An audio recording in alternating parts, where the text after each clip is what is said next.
right. Let's go to Twitch. What's up, y'all? All right, so we're live on Twitch, perfect. And then let me check YouTube. What's up, world? What's up, world? All right. You're probably noticing we have a special guest here. I'm not introducing him yet. I'm saving the introduction, so just making sure we're all technically good, which looks like we are. All right. I'll be back in a little bit, but for now, you got Jakir and Spencer. Here you go. Here's your microphone back. What's up? And we'll be back in Logic. Boom. You're good to go. Put these things back on. Actually, I'm gonna do one more thing. What do you think? Real quick. Just as a backup, we'll do this as well.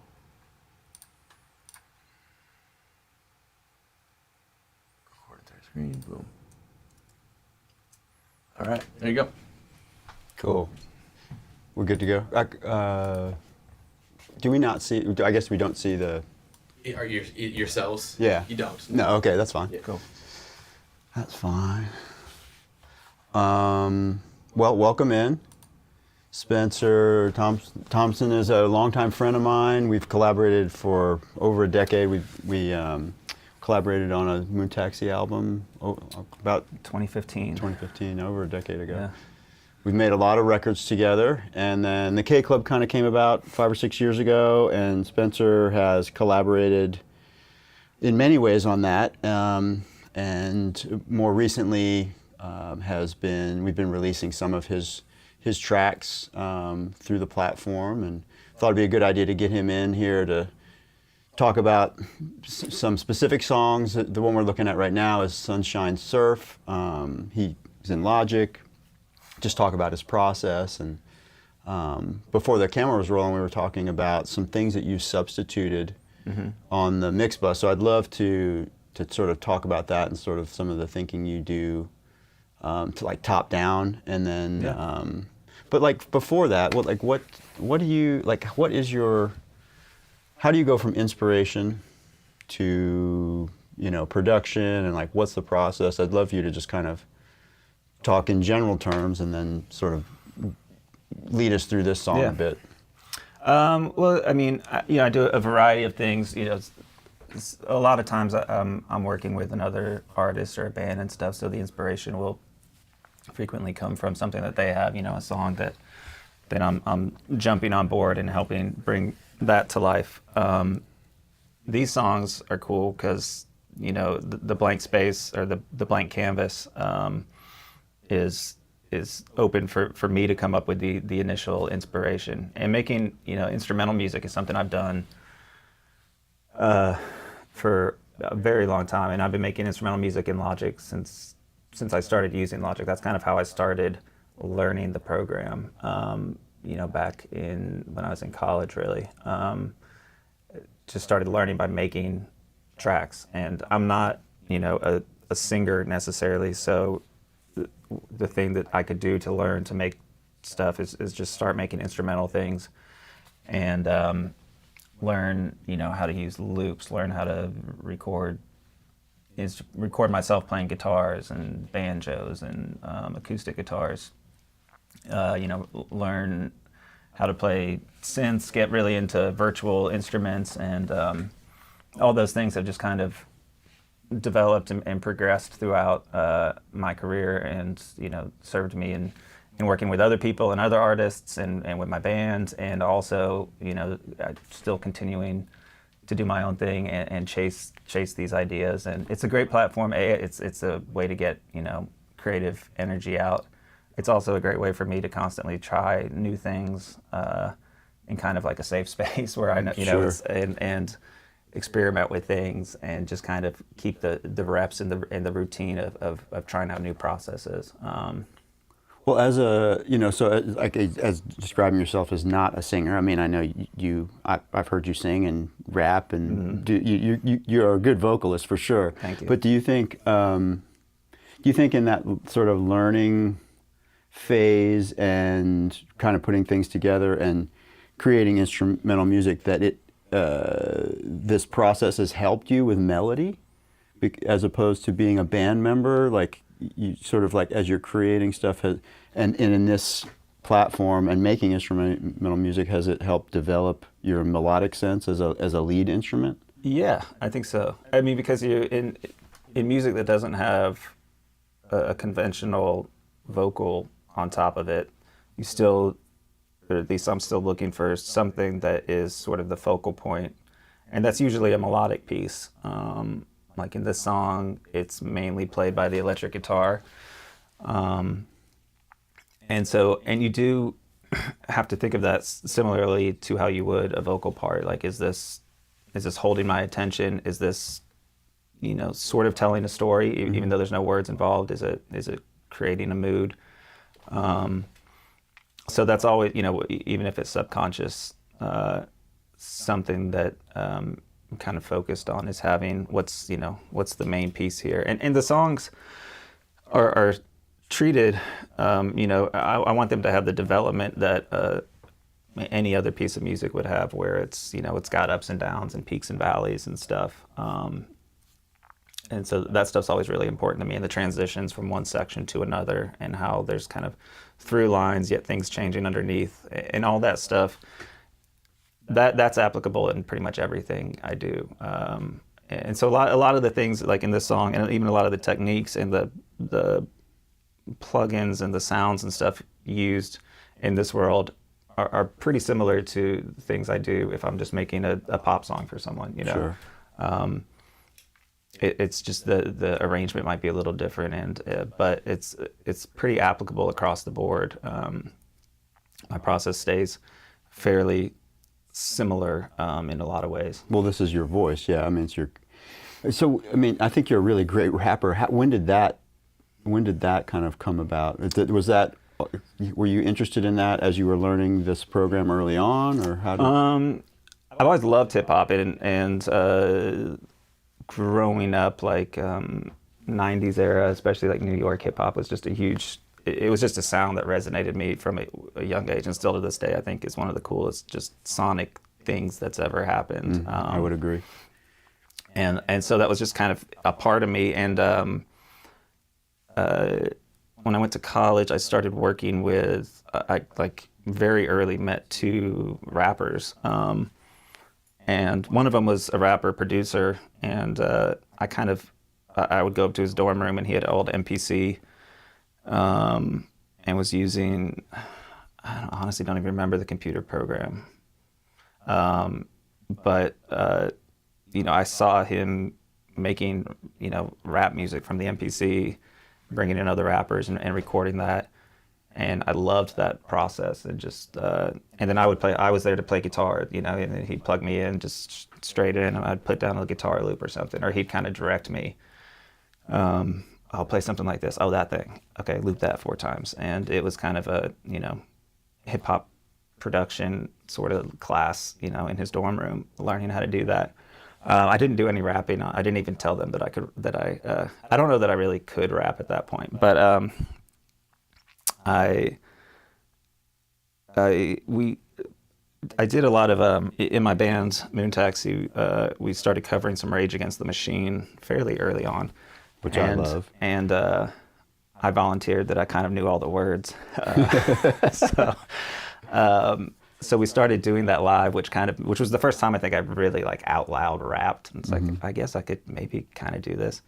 And then I had a period in like 2008 where I injured my hand for like several months and couldn't play guitar.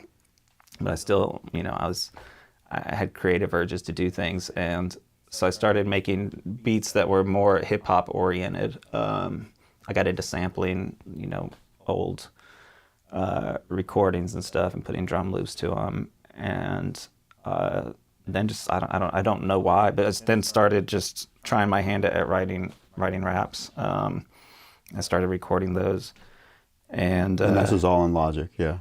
Yep. Okay. You never went the route of like samplers and PC, like an MPC 60 or SP12 or any of that kind of thing? No. Just always in Logic? Yeah. Very cool. Prior to Logic, when I was in high school, I did have a Tascam 4-track. That was like my entry into recording, and I loved that thing, and actually wish I think a friend of mine back home has it, but he says it doesn't work. But now I kind of want to get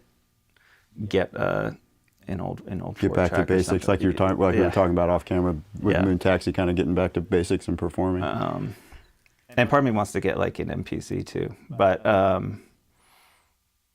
there's something great. What I love being able to make music and to know that like I can also just like throw it on my laptop and pick it up and go travel and be gone for a month or something and still be able to work on it, that it can come with me. So I've always liked having a fairly small studio footprint for myself. Just knowing that I had the ability to be mobile and flexible also allows me to comfortably go to someone else, an artist or something, and go to an Airbnb and make a record and feel like I can confidently do that without sacrificing part of the creative process. So that part's always been important to me. As much as I love making records with tons of gear and sitting down in more proper studios, I also love the flexibility of being able to make music anywhere. Yeah, I would agree. I mean, it's ultimately the studio or whatever it is you're using, a laptop or a proper studio, it's all just about facilitating creativity. 100%. And if you can do it in a way where you're knowledgeable and you have access to everything, it doesn't really make a difference. Yeah, I mean, we've kind of getting it back to the K Club and into some of this collaboration stuff we've done. Yeah, you've rapped live in the studio on the band stuff. I mean, and one thought I had also that I kind of wanted to point out is that was sort of the genesis of the K Club and getting together and doing music was just an opportunity to create mostly instrumental music where there wasn't an artist to frame, and we could just kind of get in the room and put things together and just follow some inspiration. So like is there a specific inspiration for this song, or you just come up with a part and kind of flesh it out and then it's like it felt like Sunshine Surf, or did it start with a title? Did it start with how did this come to life? I would guess that this one started with I would guess the drum loop. If I had to, a lot of times I'll for something like this, I want to say that this song started on my laptop in a hotel room actually, where I didn't have a keyboard, so I just had headphones and Logic open, and I want to say I'm pretty sure that actually this thing right here is what started it. I don't know why. It's a wah guitar loop, just doing a classic up and down of the wah pedal. Why I looked for that, I don't remember. I might have had What does it sound like with just the beat? the beat in the wah. It's almost like cool. So it's kind of got a little bit of a Hendrix flavor to me. It almost sounds like the beginning of like Voodoo Child, perhaps. And then the drum beat is very hip hop. And then Which is usually what I tend to gravitate towards in drum beats, even if it's a live, a drummer.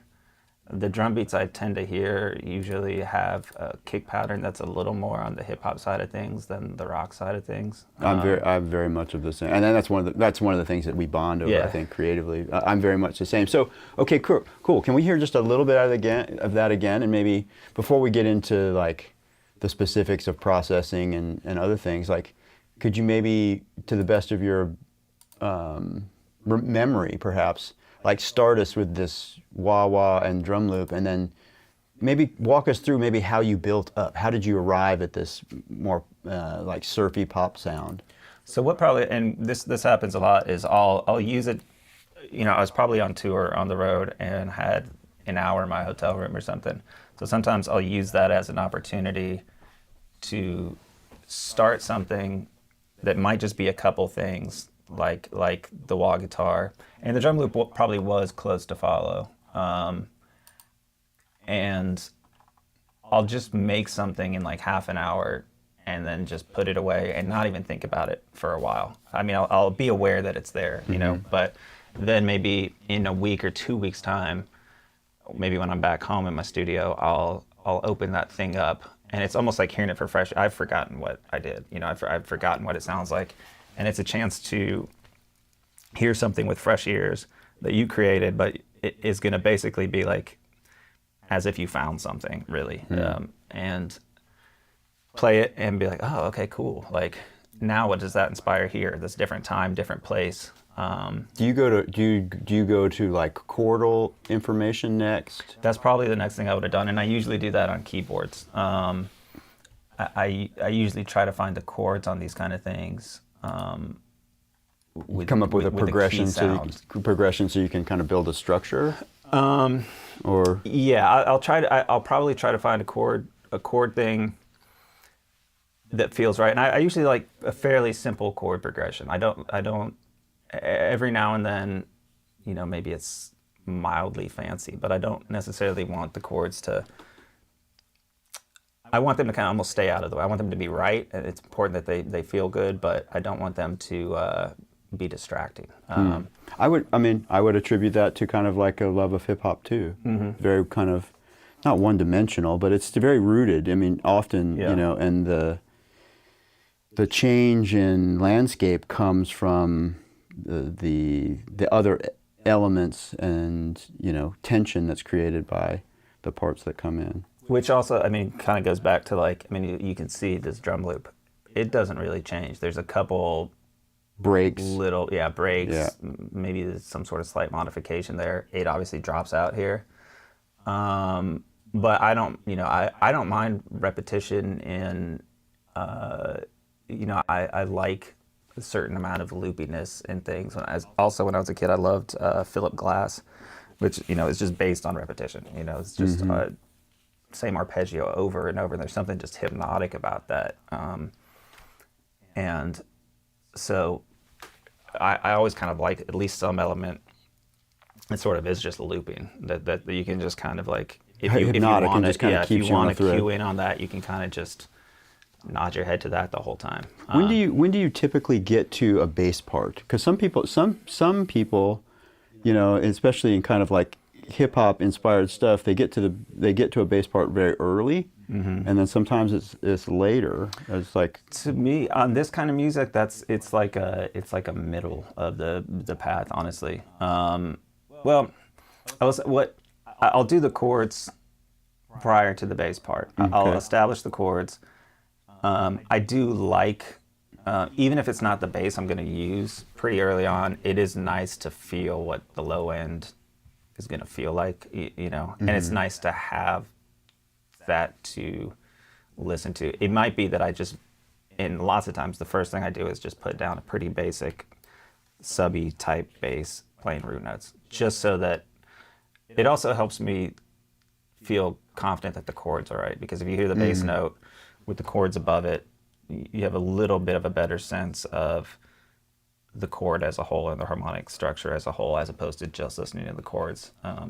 Yeah, because I mean, sometimes as you add, you know, wood blocks or just other little melodic pieces, sometimes they could fit a chord structure, but unless you have the bass can really tell you when things are locking in a good way, or they're discordant, or they're not. They're going to kind of pull things apart. Yeah. And when do you? I'm just looking here. It's like, when do you get to more syncopated bass parts then, or like when do you revise the bass in the process? Pretty late in the process, probably. Okay. Once you kind of feel like you understand what the transitions are and the lock is. Because I'd rather play the bass to a fairly developed track as if I was a bass player reacting to something or playing to something, versus vice versa, versus just, you know, putting on the bass part but not even have a melody yet. You know, gotcha. I'd rather the bass is reacting to those things. Gotcha.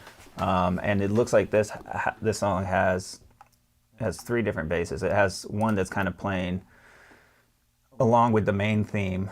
Just play a little bit of.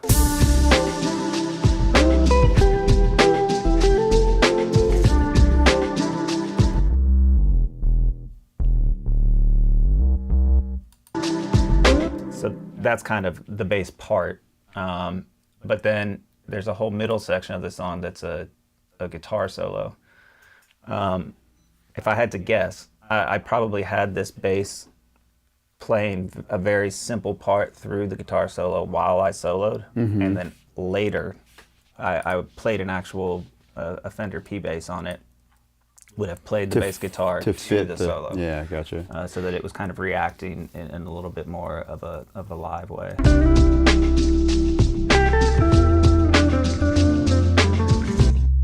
Well, we kind of just jumped in and started talking about, why don't we play this from the top and take us through maybe the halfway through the solo, just so we can hear it as a piece of music, and then kind of get back into dissecting this a little bit for us, and kind of getting into the way you also curate sounds and how you pair things together.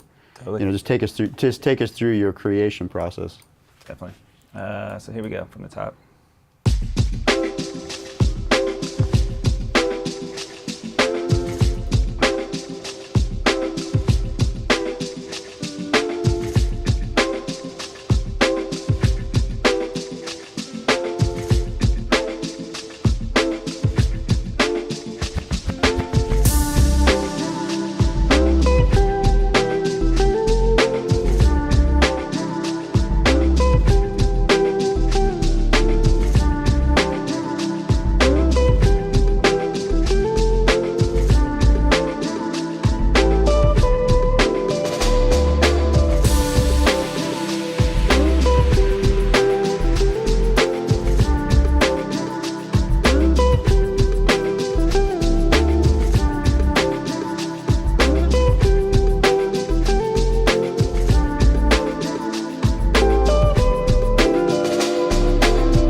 I was trying to show a couple things along the way, a couple things on the mix bus there, and then some other. Yeah, well, let's walk us through your mix bus and how you specifically how you have things chained together, like the sequence of things, and how you why have you done it this certain way, and kind of what. Putting an EQ in front of a compressor, the mix bus compressor is nice to just get a little bit of shape and yes, something simple just to kind of It looks like, and that was probably I leave that slot, the first slot, open for an EQ. I don't always put an EQ there, but lots of times it is a move like this, where as opposed to looking through a lot of individual tracks, you might just decide that there's maybe a little sort of muddy low midness that needs cleared up. Yeah, just a small little color. Looks like it's sort of reducing a little bit of just the sort of covered up sound. And then hitting, and this is a plugin that we switched out here. I have the, I think it's the Plugin Alliance BX Townhouse, I think it's called, compressor, which is modeled off of a SSL compressor from, I think, the 80s. Yeah, well, the Townhouse was there was a very famous studio with an SSL there that they would have probably an E series. So, is this set up the same way and functions pretty much how you had it? Yeah, exactly. Yeah. With the side chain filter here, it might have been a little bit lower, but that's a good thing to do, especially in like a a very bass, synth bass, hip hop, heavy bottom end, especially that's really consistent, to relieve some of that sub stuff, so it's not pushing the compressor into. And just the thought there is, anything below 80 hertz, right, is not triggering the compressor. Yeah. So I mean, it is compressed along with everything else in the signal, but it's not dictating when the compression onset is. It's not triggering the threshold. Yeah. So it doesn't filter. Yeah, it's a sidechain filter, so it's not filtering off the low end. It's just the threshold is not seeing that frequency as part of the detection circuit. And that's probably about 1 to 2 dB every now and then. 3 dB is probably max that I ever.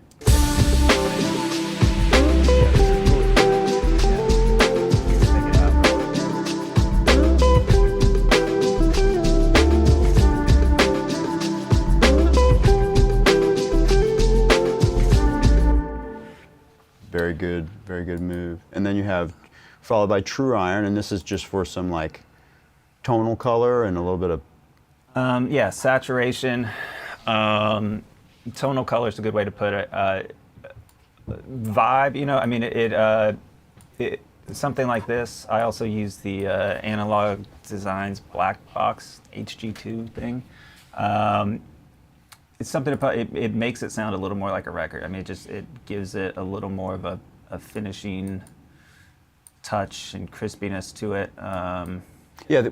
What this is emulating are transformers that you'd find in a summing stage on a console or whatever, and just like pushing up into that headroom. It's like get the circuit kind of excited, and it as you push up into the headroom, it almost acts a little bit like compression, where it's kind of giving the transients a little bit of a ceiling, and then kind of brings up the color. Yeah. So can we hear this in and out? Yep.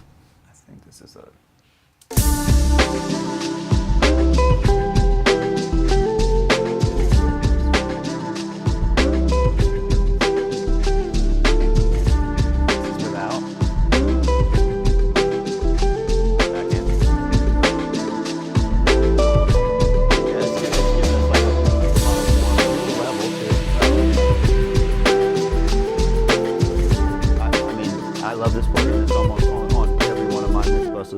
It is really nice. Yeah. And it's level in a way that's kind of, it's bringing things closer.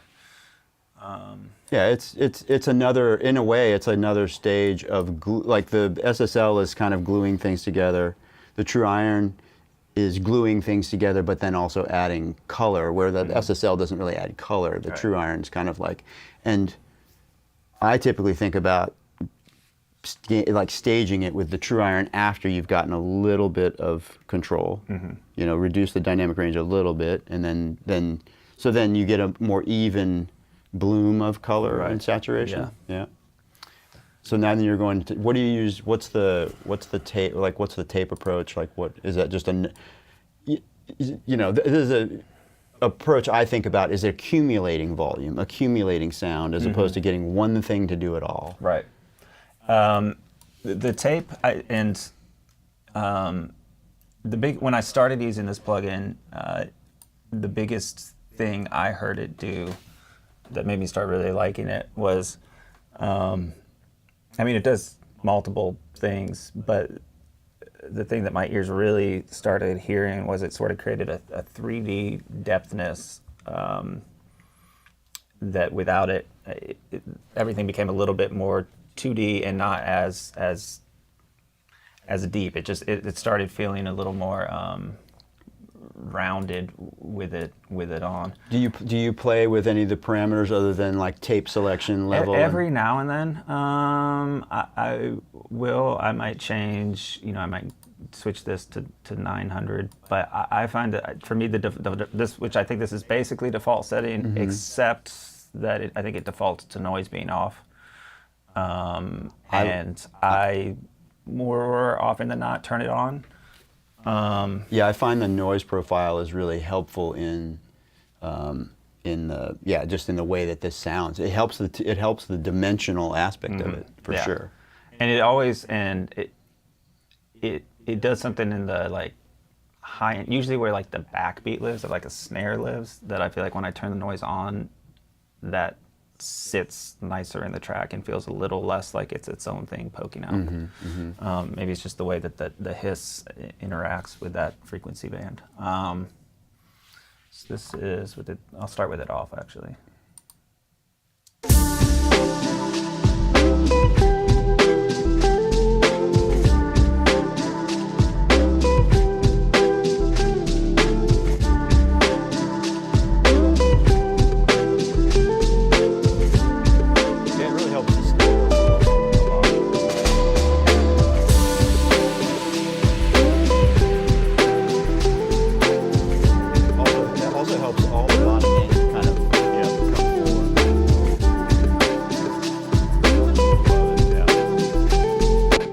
Let's keep going through the. Let's sort of once you hear it, do its thing. It's hard to imagine it without it. Yeah. Now, what is owl control? This is not something I'm familiar with. This is just in general. Sorry to interrupt. If we just keep the plug in a little bit more in the center, because the camera blocks it on the left side. Roger. Perfect. Thanks. So this is a very cool plugin by Safari Pedals. They make incredible stuff. Ton of cool stuff. It's hard to keep up with how much cool stuff they put out, honestly. This one, it's one of those things I had it for a while, didn't use it at all. I don't remember why I ended up putting it on. I think I was just doing some experimenting. And the plugin starts, I think when you just pull it up, it starts on one of these. I'm not sure which one. And these are pretty extreme. It's a limiter, but it also has, this width element to it. Which this is how it starts. It starts with the width at 50% and the blend, the mix knob basically completely wet. It's one of those things where I'm not entirely sure what all it's doing. But I noticed that, so I'll play, this is, some of the other settings here. This one's called smooth. Yeah, Dark. It's pretty dramatic. It's like, you're consciously making a pretty strong decision to, especially to use that on the mix bus. The mix bus setting is this.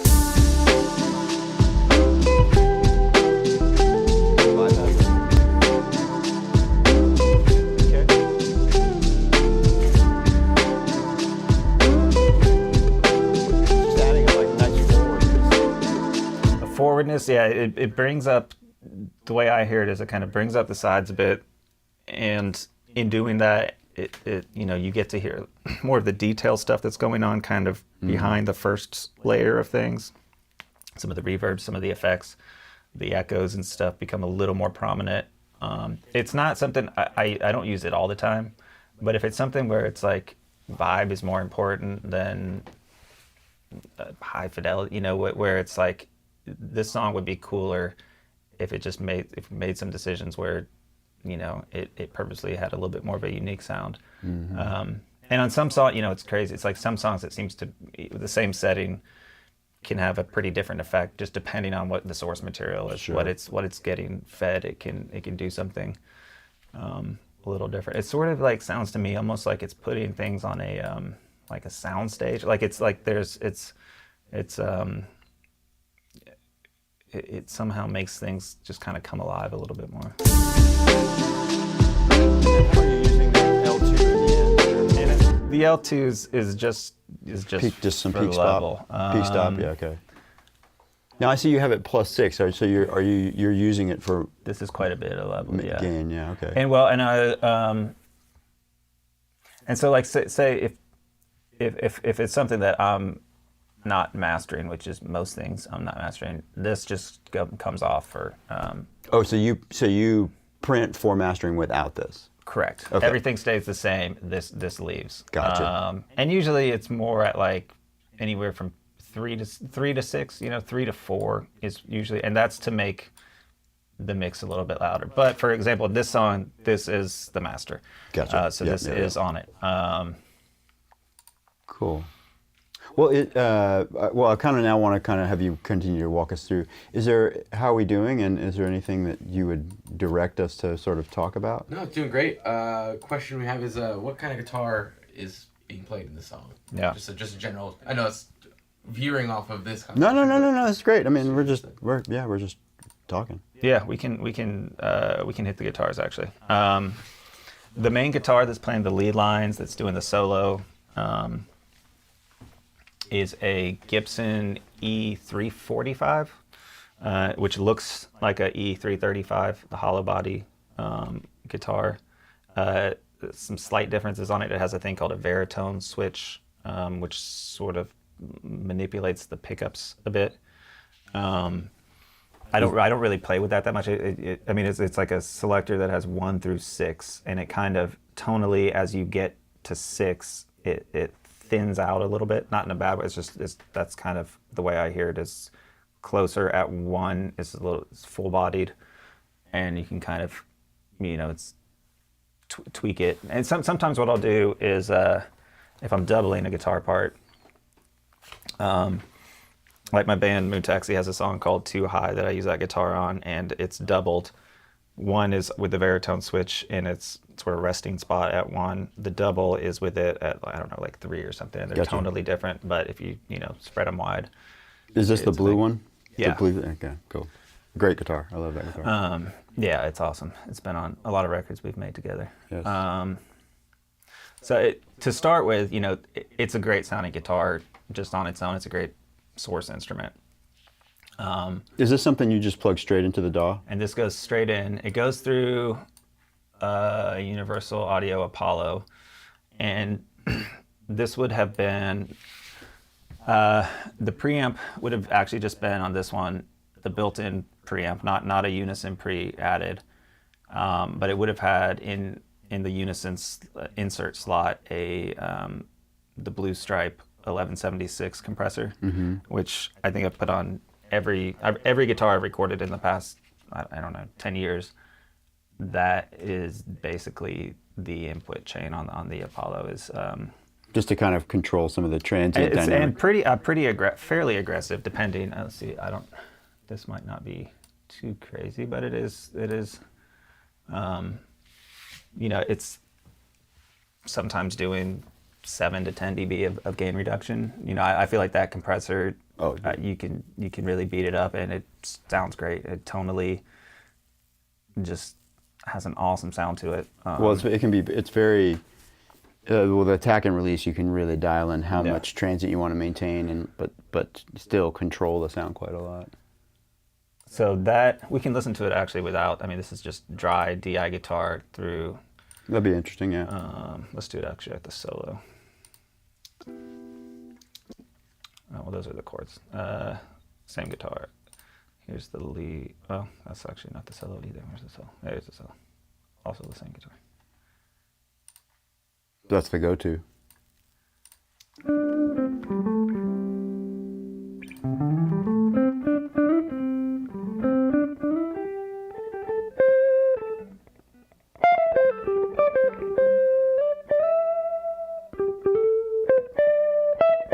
And so what processing do you put on it to get it to sound?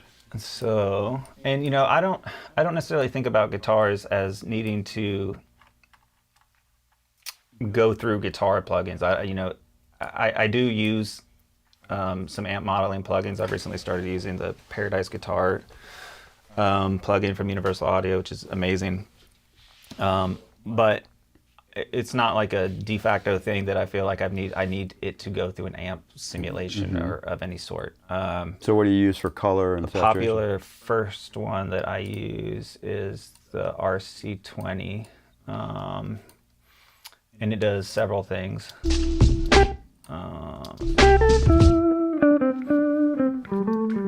Maybe most notably is the wobble thing here. So this, if you're not familiar with this plugin, it has several or multiple parameters, but the wobble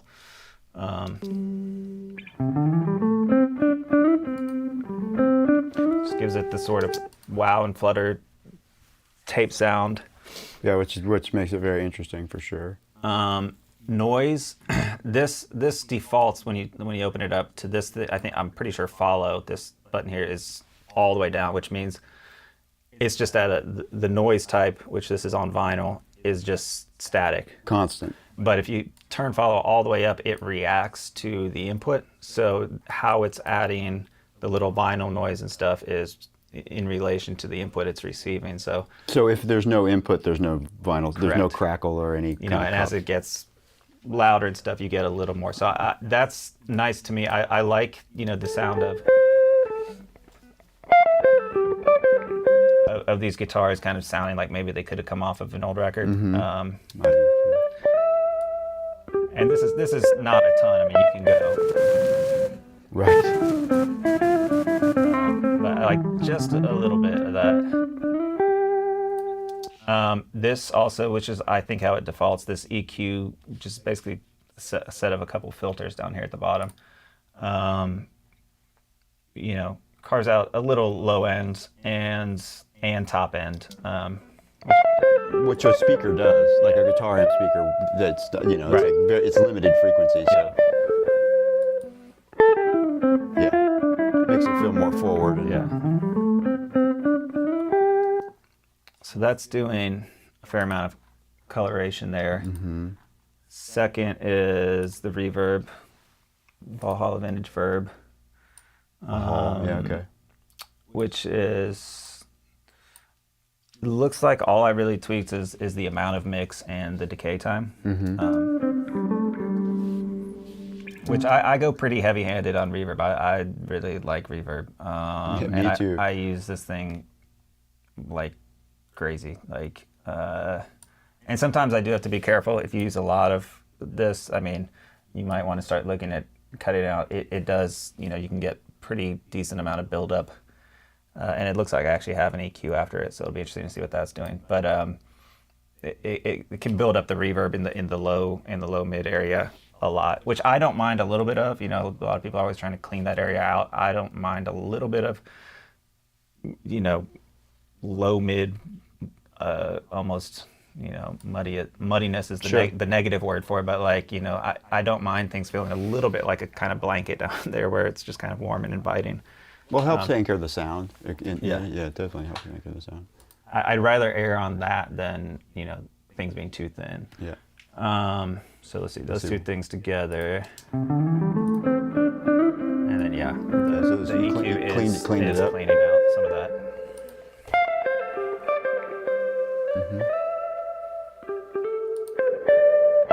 Quite a bit, really.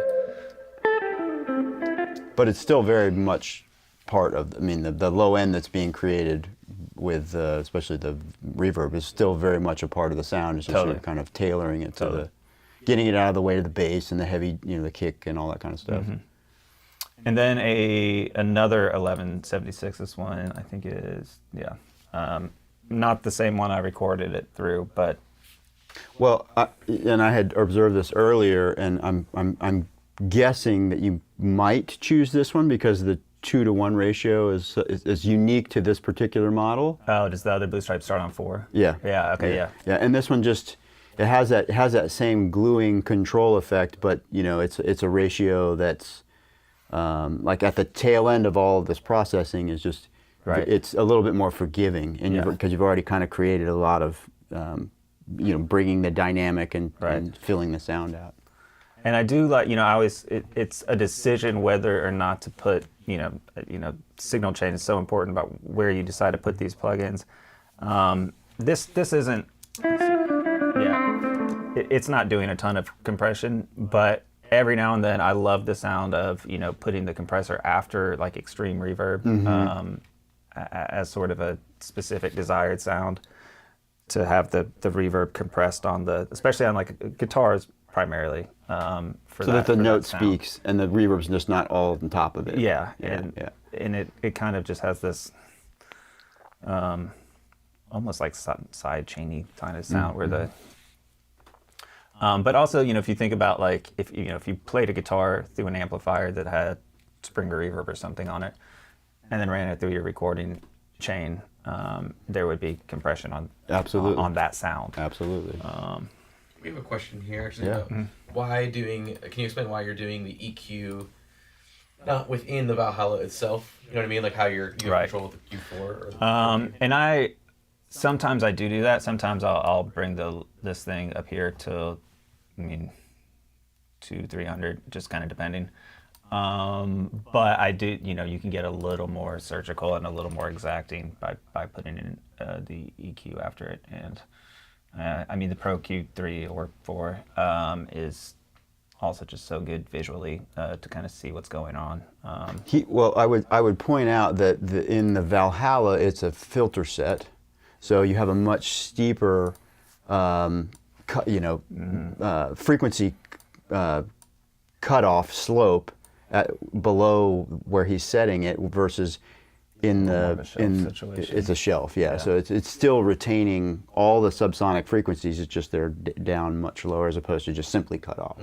Yeah, because if you do the low cut in Valhalla, say at 200, and then put a Pro Q after it, you can see it's pretty much wiped out everything down there. And kind of like what we were sort of, alluding to in a few minutes in the conversation is like anchoring the sound. It's like having that very low frequency stuff that the speaker still has to sort of try to accomplish with all the other things it's doing. It helps marry it with the bass, as opposed to if all of the frequencies were cut off from the guitar, then the slow movement of the speaker would really just be dictated by the bass, and the guitar would be kind of doing its own thing, and so they're not as joined together. So that's it. It's just like EQ style has so much to do with like how it. I mean, of course, we want to primarily EQ things to address the specific sound that we've putting the EQ on, right. But the way in which we do it is how it then fits with the other things. It's like even when even when we were talking about the mix bus and there was that slight little cut around 340 going into the SSL, it's just it's like those sounds were married together. There was a little bit of cloudiness and just like just like it was less than half a dB of reduction. Right. It kept the relationship but cleared things up a little bit. Yeah. So it's EQ can be very powerful if you just sort of know how and where and when to do things. And that's something sort of a trap I fell into, when I was younger, is high passing too extreme, like cutting out just without thinking about it, tons of low end out of sources that I didn't think needed it, and being too extreme on that, which can, as it adds up and you add things and you're cutting that out of your guitars and your keys, you do get that sort of thinned out sound. But then you lose that connected relationship. Yeah, and you realize that a lot of that stuff that you've been taking out, you kind of miss and wanted in there. So finding, sort of where these slopes and nice intersection points are between, your guitars and your basses is a really important thing to. Absolutely. I mean, filter sets are super powerful, but you got to pay attention to like, where you're setting them, not only in relation to what you're trying to clean up on the source, but then how it partners with other things. And then also the slope is also something to really consider, because the slope dictates like, how aggressive things are being rolled off. And, like a slope of 6 is going to leave more sub content that might help marry it better than maybe if you're cutting off at like a 18 slope. Yeah. But it just sort of dependent, and also listen, like when you set a filter set. I mean, I move it around and try to find the sort of the right spot to create that relationship, and then also you begin to realize that the more low end you relieve, the more the mid range is able to speak on a source. So it's also yes, you are EQing. You're affecting the low end, but how you affect the low end affects the rest of the sound too, and how free it is to move. So it's like, there's a lot to listen to, and yes, I used to make the same early mistake too, and it's like, but that's just how we learn. Yeah. I'm gonna let you carry on for a second. I'm gonna step away for just a moment. Yeah. Actually, I was gonna mention if we could take a quick little break here for a sec. Okay, time out. Time out. Just How are we doing? Great. Are we being too long-winded? No, and you're good. Okay. You're doing great. I'm gonna put this on. I just noticed your microphone is blinking red, so I'm just like. Is that a low battery or something? I think so. Let me just gonna loop a section here real quick. Play it in the background.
check 1 2 2. Check check check check. Yo yo yo. Check 1 2. Check check check. Yeah, it's working. Just make sure here. Runs like 1. 1 2 1 2 1 2 1 2.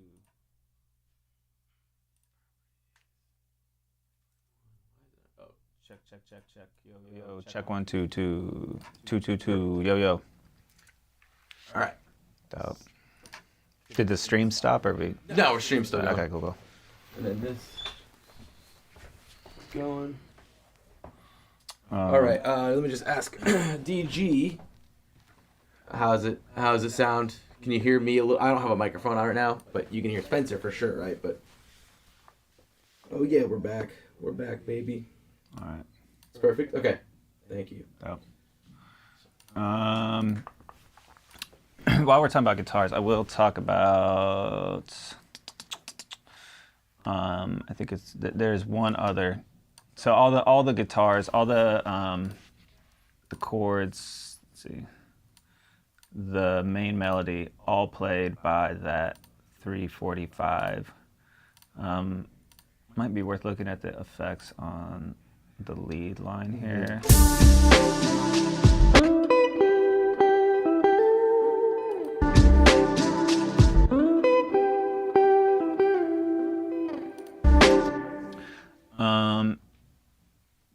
Pretty similar things with a couple additions. Starts with the RC20 as well. Then you can hear the little octave up, pitched up thing coming from Altar Boy. Only in there a little bit, but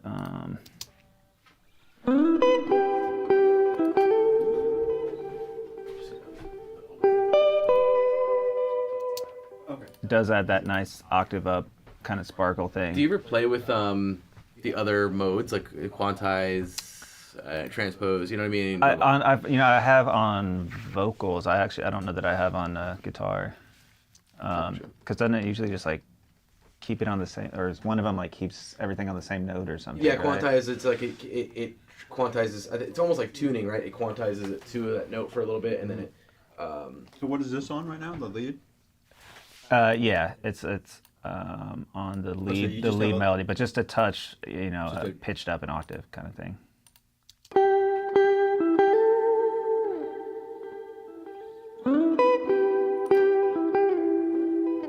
Yeah, it kind of brightens it and lifts it a little bit. Yeah.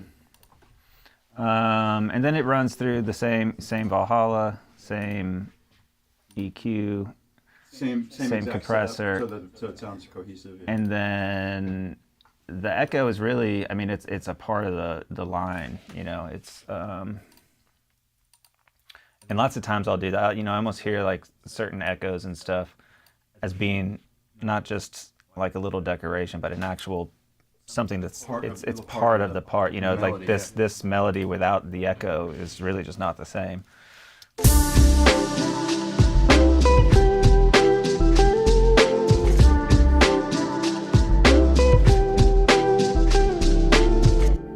And then you'll see I have these things which I do all the time. I call them echo hits, and I'll also do verb hits. It's the way that a lot of people might have a send to an echo and then automate the send up, to have an echo throw. But you do them as performances. I do them, and I do this with my vocals. I don't use a ton of sends. What I'll do is, I have this sound that I've made. That'll be the starting point. I'll print that. I'll basically bounce that. In Logic, you do a bounce in place. Is what it's called, bounce in place. That will commit what I want to be committed from over there. Sometimes I might take something off. I might take, if there's an echo already on it, that might come off when I print it. Yeah. So and now I have the committed sound to put my echo throws on. So, and that's kind of what I was talking about. Like, that becomes part of the composition, really.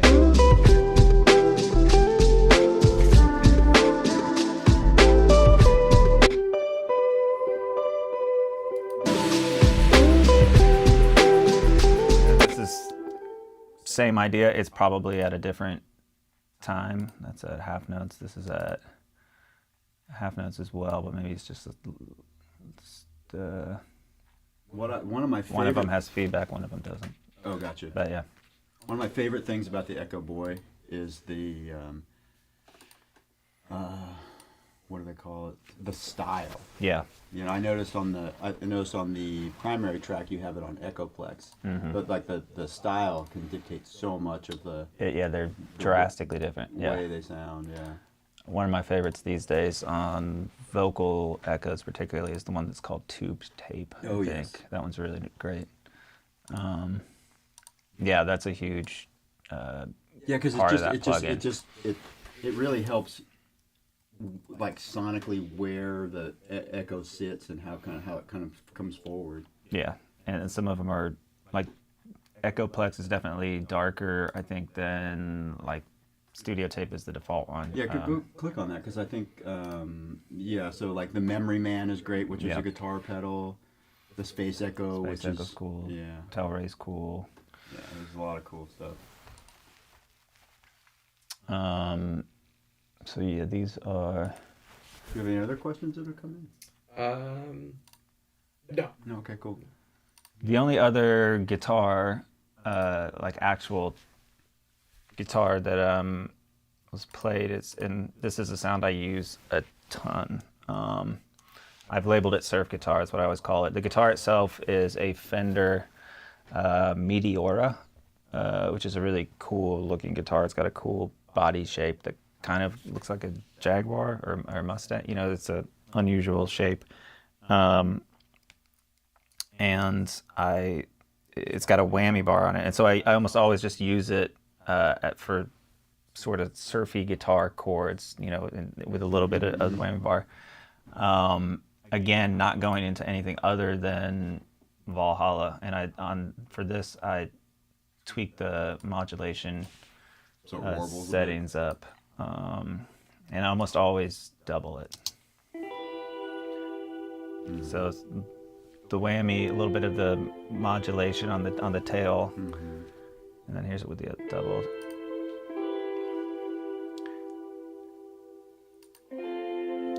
And this is a sound I use.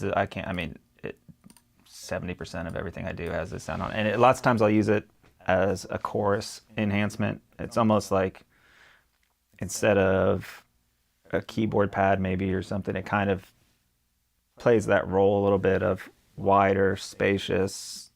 You know, it takes the track, you know, sort of lifts it upwards. A little sparkle. Super simple, but it's really about that guitar, you know, the whammy bar and the reverb. Where's the vocal chop? Oh, sorry. No, you good. What's the vocal chop? I didn't hear any vocals. Is there a voice in there? There is, and it kind of, I think it sort of responds to the guitar line maybe, or maybe it comes first. Let's see.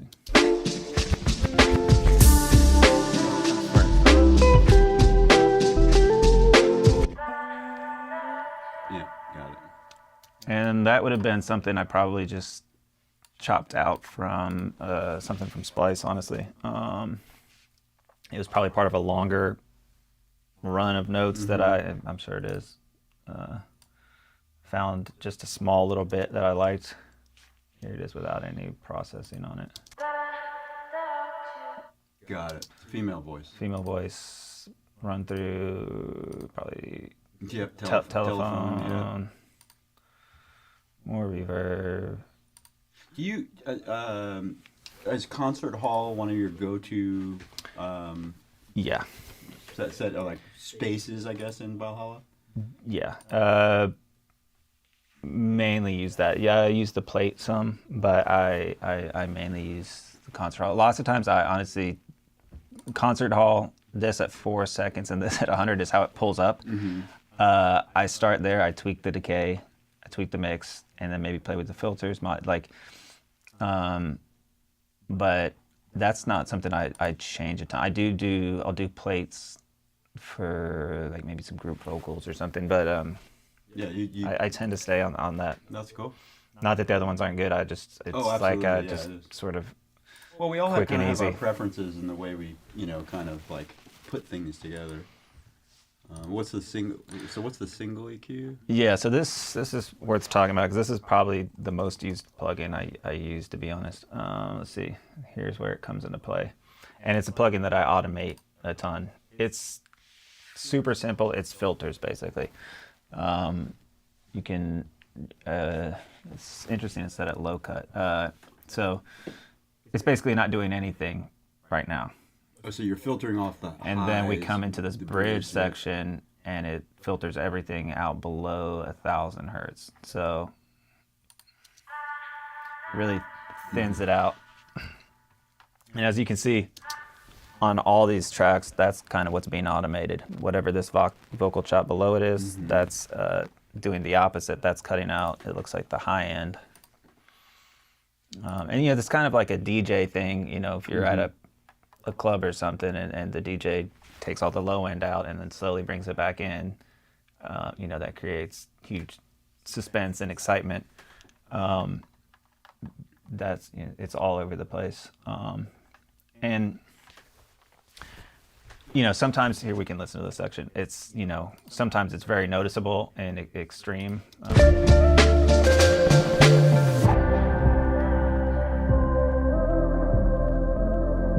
So that other vocal chop, this one, let's see, this one, also high end filtered out a bit. But I'll also use this thing for less noticeable reasons, but I use it a ton on, say, like second verses where you've come out of a chorus and you want to come down in dynamics, you want to drop back a little bit and let the vocal come out. Put it on things like guitars, I'll take everything above 8,000 pretty much out, and maybe swoop it back in as the verse progresses. It's slowly coming in. You kind of maybe don't know exactly what's happening, but that something is getting more exciting and something's building up and it's gearing you up towards the chorus. Then at the chorus you can go full on, like a big, now you're getting the full frequency spectrum. And that's just something I do a ton of. And lots of times it's things like this where it's slowly morphing over time. It's almost subconscious. Like this is on the guitar lead line. Let's see what happens here. At the end of the bridge, filtered out the high end, and here it comes in. And we're back as the drums come back. The echo hits kind of give us the high end that grows to bring us back there. That's cool. And you could do that with any, or most EQs or anything. That's a built-in one in Logic that's super simple and easy to use. But the concept, could be applied to any sort of plugin that has a filtering element to it. What is KSH? That's just an audio file probably from Splice that has, just, that's probably like a riser or something. Yep. Oh, cool. So there's just, the song actually has not much percussion for me. Normally I have a ton of percussion tracks. These are little just odds and ends. Let's see. And this would be something I got. I think that one is from the plugin Arcade by Output, which the way I use that most times is I'll have the basic gist of a song or a track, and I treat it as like a sort of like grab bag of. I don't necessarily go looking for a specific sound. It's what's nice about it is it's kind of a randomizer. You just open up a line, as they call it, and you just hit a button, and it might be a snare roll, it might be a vocal thing, it might be a keyboard thing, and it's a way for me to just like see if there's anything that I would definitely never think about or be able to just come up with. Having that another voice in it's the just room. being like, what would this? And it helps inspire some things, or it's almost like it's like an overdub machine for me of just unexpected things. You know, I mean, there are times where I'm just like, I want some percussion. Maybe I'll see what they have to offer. Other times it's just like open mind. What might this be? Right. Okay, cool. Like that sends you down a path, or it might just. It's a lot of it is great ear candy. It's things that when you just want some more decoration on the song, little things to happen here and there. A great place to just kind of find those. And I usually right away just commit it to audio. I don't want to, I want it to be what it is, found, done, Right. Move on. Are there packs in arcade that you can remember off the top of your head that you go to? Yeah. Poolside. They have such great names. Poolside, Underground Pop, Okay. Taped, Vibrations, which is like a reggae one. Nashville, I use for the pedal steel licks in there. Interesting. Cool. I think it's a good. Yeah. Is there anything that we've sort of left out on this, or just in thoughts that we should wrap up on, think about for you? Like, is there any part of your process we really haven't? I mean, I know we've been very surface in general in terms of process, but is there anything kind of core to your process that we've not touched on? I think one thing, that I try to do a lot is I try to give myself as many chances to have like fresh ears, first listens on things. So on something like this, I'll work on it hour, 2 hours, and then I'll stop and do something else. It might just be that I work on something else. It might be that I go for a walk. For me, it's great to have as many chances to hear something fresh as possible.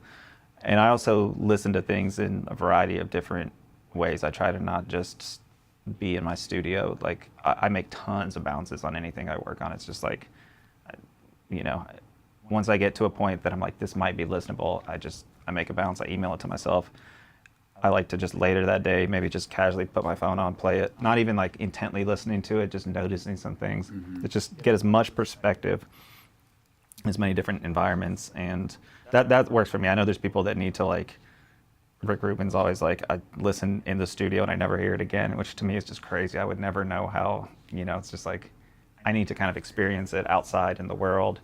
I listen to music on walks all the time and like make notes. Like I kind of have to ingest it in a variety of ways to really understand what I'm working on, to try to have an outsider's view and perspective on what it is that I'm doing. So that's a huge part of my process is just giving myself opportunities to hear things fresh and listen as much as possible. And it makes me more confident when I send something to someone, be like, okay, I've experienced this and heard this in a variety of ways. I feel pretty good about it. Like it might not be the thing, but I've given myself enough opportunity to look for something that could irk me about it and fix those things. Yeah, so. For sure. I mean, I'm also mixed that way too. Mm-hmm. Like in concentrated efforts, and then it's then step away. Step away. It's Yeah. like, and It's sometimes huge. it's even just if I'll just put it on and I'll just go in the other room. 100%. And so you realize like, oh wow, the vocal's kind of too loud. Yeah. Or whatever. Yeah. Whatever. And love Rick Rubin, but that his statement is because he is there as a listener producer.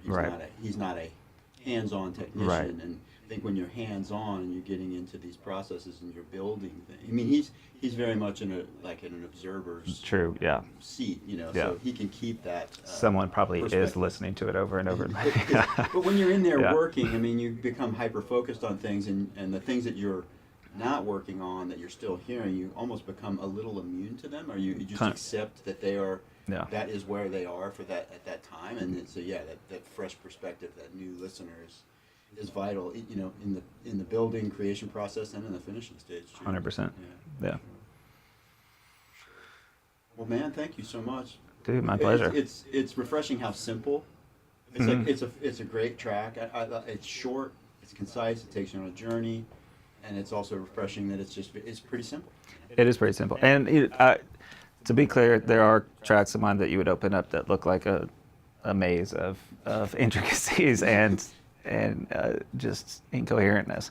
I was surprised actually when I opened this up. I was like, wow, this is actually pretty straight and to the point, and it actually kind of shocked me. Like I was like, where's all the percussion? I said, oh, that's it. So where can we hear this out in the world? So this is streaming everywhere under my name and the K Club as a joint release. Spencer Thomson and the K Club, Sunshine Surf. It's part of a 5-song EP called In the Clouds that's out now. I'll link it in the description in bio too. So. And we have plans to get together in June and July and do some. I mean, we kind of collaborate on making sort of tracks like this, sort of independently from each other, and but we're gonna go back in the studio as a band and do some things. Definitely. In June and July, so look forward Exciting. to sharing more. We do more of these like live stream sharing sessions, kind of get behind the scenes. So I appreciate your time today. Dude, my pleasure. Anytime. Later. Peace. Thank you guys. Thank you guys for the questions too. Thank you for some new viewers, some returning viewers. So here we go. Thank you guys. Peace. Peace.